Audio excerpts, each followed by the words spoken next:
Gdje ste ljudi? Evo je naša nova druga epizoda i snimamo moju omiljena, mislim, igricu koju novije igricu.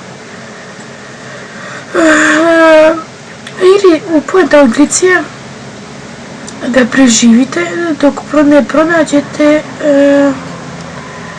onaj raketicu za ispaljivanje raketa.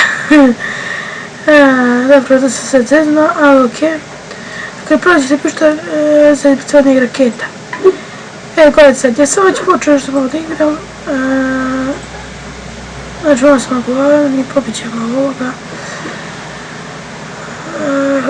Objasnit ćemo samo malkice kako šta se radi ovdje. I tako. Na početku dobijete malo hrane, ne dobijete ništa, samo vodu i to. Ovdje je od krompira, znate. Ovo ako budete vidjeti, dobit ćete i nožicu na početku. Doživit će ovo odmah, znači cepajte. Znači odmah. Znači recepajte odmah, znači onda ste ostavili ni u jednom trenutku. Ovo treba. Šta biste napravili ovo? Ovu kamenu sekiru. Vidimo da li ima koji nema ništa.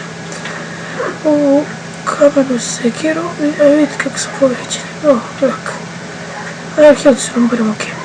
Znači tu sekiru i to će vam mnogo dosta trajati i dobro će služiti. Sad.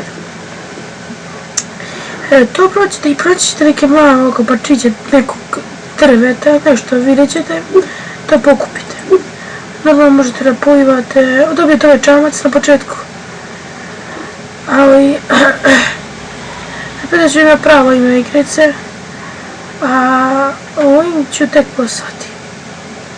Znači, evo vidite, to imate da polivate, imate ajkova. To se vama ne sviđa, jer ja nemam uopšte ajkova. Ništa što živi u vodi možemo ubije, jer sam ja gledao to. I uvijek to nešto mrzi da gledam. I to bi bilo to, znači, i to skupite to i skupite kamenje, vidjet ćete kamenjine.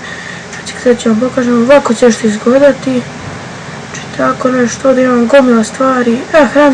Hrane smo se napunili, i kraba, i krompira, i da možete napraviti sve ovo. Sve ću vam to objasniti u sljedećoj epizodi.